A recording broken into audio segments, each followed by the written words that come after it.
Hey everyone, I'm Jay. And I'm Sean. And today we have tips for surviving a horror movie if you are a chicken like me.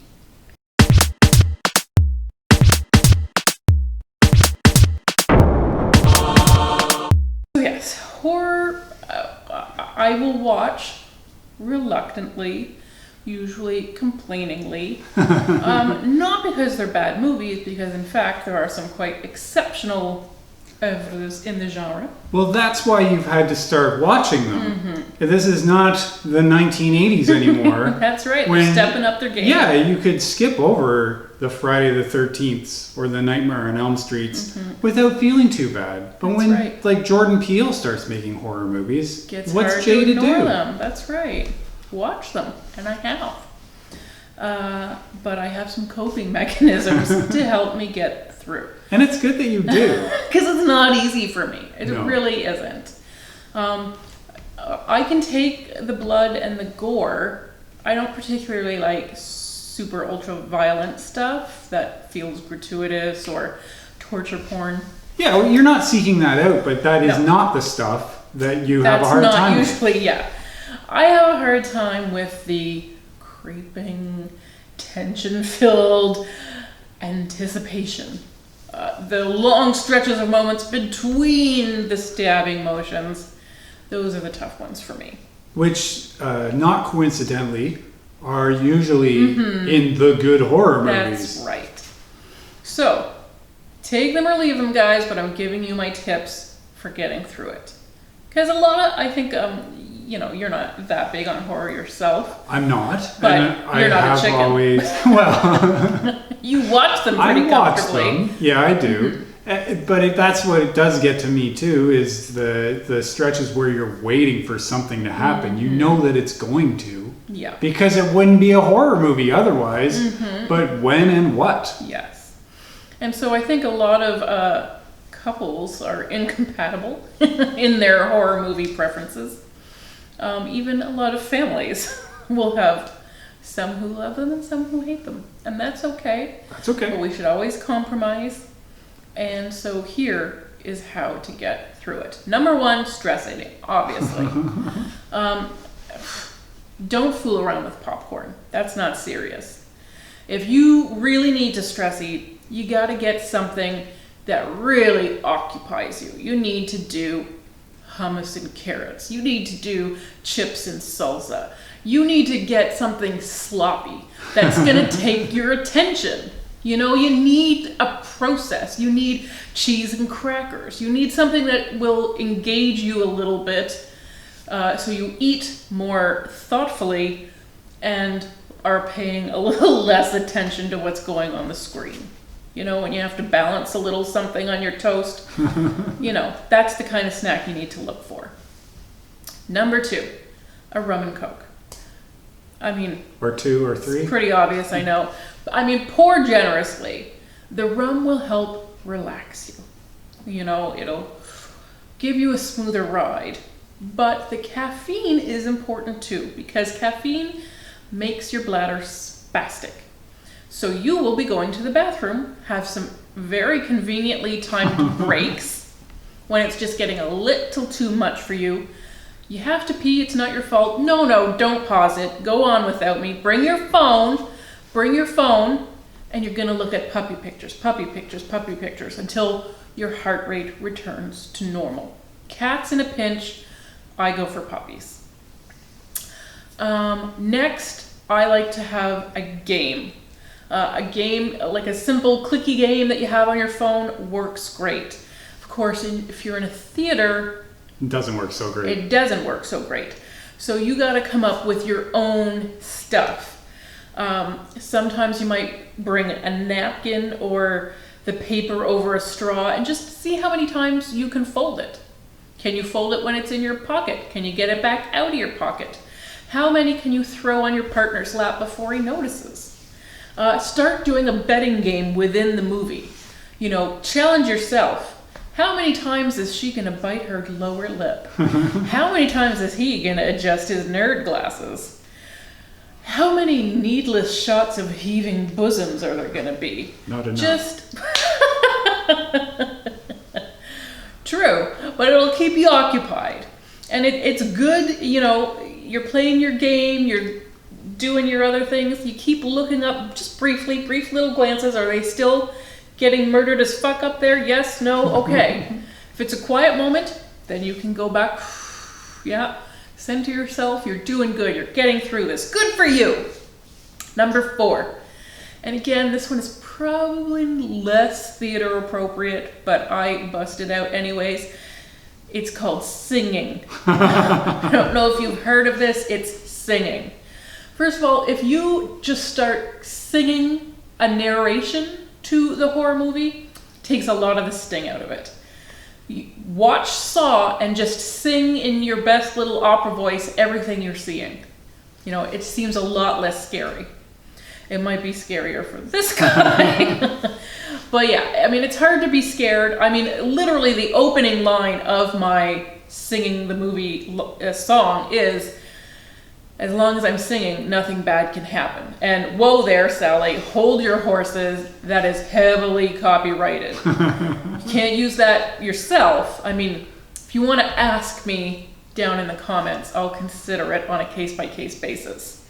But there you have it. That's proof. I just sang that one little line to you, and what happened? I felt way nothing. better. Yeah. Was I stabbed? No. No. Was I strangled? No. No. Was I smothered? No. Was I even so much as stalked? Not that we know of. Yeah. Even my phone did not even ring ominously, guys. It is foolproof. Okay, so this is another one that, I mean, I play this a lot. It's called Find the Mistakes. It's like Where's Waldo, but it changes all the time. It's super exciting. And the more low budget the horror movie is, the easier this game is to play. And let's face it, a lot of horrors, not so much these days, sometimes there's some big blockbustery ones these days, but a lot of horror movies have traditionally been low budget affairs. And that is these days included. Even the ones that have come out that are the big names are still low budget. That's true. They make a lot of money, but they don't cost a lot of money. Yes. What I'm talking about, like Halloween, the original, when Michael Myers, yeah. the nurse, she's in the car, and you just see his hand come down towards the window, and it breaks through the window. If you watch carefully, you can actually see the wrench taped to his hand, the actor's hand, so that the window actually breaks when he punches it. In Dawn of the Dead, a great zombie movie, you see a zombie get hit by a truck and go flying. But again, if you're watching carefully, you can actually see the little personal-sized trampoline that he jumps backwards from. So there's lots of mistakes to pick up if you want to watch critically for them. It is not the best way to enjoy a movie. It is a good way to survive a movie. Another little trick I like to do is think about the makeup lady. You know, this is her job. This is the job she does every day. She's just out of frame. You know, whatever you're seeing on screen, just like 4 inches over there, a lady named Carol, or maybe Barb, is standing there. She has got a whole little toolbox full of blood-soaked cotton balls. You know, she's perfected the recipe. That fake blood is often corn syrup based. So, but you know, it's very sticky, so she's got her sponges. She probably stayed up all night using styrofoam to carve out little brain pieces and paint them. She's just watching like Seinfeld episodes while she's doing it. This, you know, that's Carol's job, guys. Does Carol sometimes get a little sloppy? Sure. Maybe this cut suddenly becomes this cut. Happens all the time. If you watch The Exorcist closely, you'll see that the poor Reagan's face is green and mottled and disgusting. But when her hair is behind her ear, you see they did not make up her ear. It's still beautiful and rosy colored. You know, mistakes get made. And if you're critical enough, you can find them. It's just super exciting. I mean, that's just how it is. It's a little bit exciting. It's a new way to appreciate a movie. Number 7, protect your face. I mean, this is an old standby, but it's hard to beat this, guys. Just throw it up in front of your face, and then you can just start spreading your fingers a little bit. You still feel safe. You're still feeling kind of safe, but you can peek through the fence and just focus on a tiny portion of the screen that you're pretty sure is safe. Knees. Look at the knees. Nobody ever, you don't get stabbed in the knees. It's true. Or how are those Nikes holding up? How blood spattered are they? Are the laces still tied? Just focus on something that is going to be relatively safe.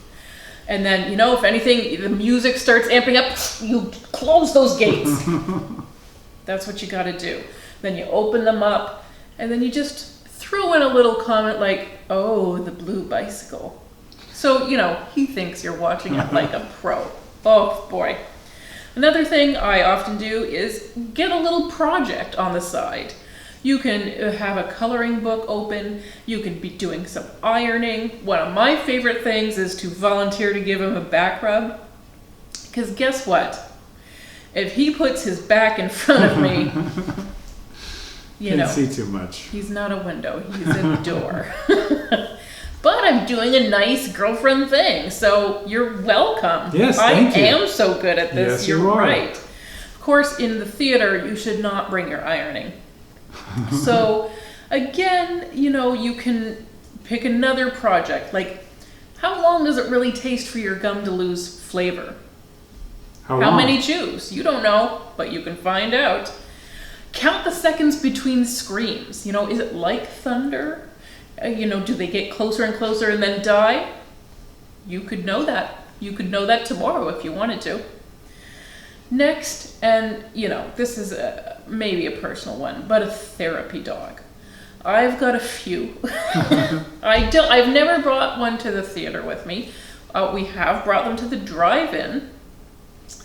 But you know what? Vigorously petting, no dog's gonna complain. If a dog is licking your ear, what can be wrong with life? Nothing. It's always a good time. And finally, you just remind yourself that this is a movie, that this is somebody's job, that the actress on screen is going home after this take. Maybe she's got to stop at the drugstore because you probably have to shampoo 2-3 times to get all that gunky blood out of your hair. And, got to pick up a pack of lozenges because you lost your voice from screaming all day. Maybe you got to treat that yeast infection you got from all, wearing blood-soaked clothes all the time. I mean, that's the thing. These poor people, especially a horror movie, it usually takes place over the course of a day. They don't get costume changes. They've got one outfit that gets increasingly ripped and always ripped, like sexily ripped, a shoulder reveal, abdomen reveal. It's pretty amazing how that always happens. And I like to think at the South by Southwest Festival, we saw Free Fire, Ben Wheatley's Free Fire. That's right. Armie Hammer was there, and he was talking about how the cast would have to get into the same crusty set of clothes every day. And then a makeup lady would come in and paint dirt on them. And so eventually they were just like, let's just roll around in the real dirt on the floor, save some of this, labor. So I just like to think about that the dried blood that's crusted in their nails is probably a press-on crusted blood fingernail that somebody worked on, and somebody had to get it. I mean, this actress, she had to commute in that morning, probably had a bad ride, maybe had a bad breakfast burrito, you don't know. She probably stalks her ex on Facebook during breaks. They're regular people. They're going to be okay at the end of the day. Somebody's going to yell cut, and they're going to stop pretending. And then you can stop pretending to be brave. So yeah, it takes a lot to survive a scary movie for me. But, you get a system and you stick to it. That's what you got to do. And don't forget also just grabbing onto the arm of the person next to you. Sure, until he complains. It wasn't me. It was the other guy. I mean, that has occasionally been true. I'm sorry. I mean, don't sit so close to me if you don't like it, first of all. I think you knew coming in, I have the chicken mark all over me. I mean, the minute he saw the pleated napkin, he should have known. That is a dead giveaway. I'm just shredding. There's napkin confetti all over the place. But I'm still alive, guys. You are. Mm-hmm. And that's still the important alive thing. And still going to horror movies. That's right. It's the hustle, and you should respect that. I absolutely do. Okay. Good job, Jay. I'm glad to know that, dear. So you have no tips because you don't have feelings. I don't have feelings, so Yeah. I just go in and I enjoy the Sit movie there and rather watch it. numbly, yeah. And then go home at the end. Mm-hmm. And find out in the car that it was actually a scary movie. That's right. Yeah. Yeah, or find out that sometimes it wasn't scary. Yeah, that's right. It happens sometimes. It goes both ways. If I don't think it's scary, That's a pretty get good out sign. of the horror. Yeah. Yeah, I think You are that should be the mislabeled. test. That you don't get to call yourself a horror movie if Jay walks out and she's like, that wasn't bad at all. That's true. I'm a good litmus test for a few things, but this is a good PG one. Okay, thank you so much for watching. Yes, you can borrow my tips. I mean, ask me about the song. But we do appreciate you tuning in. Bye. Bye.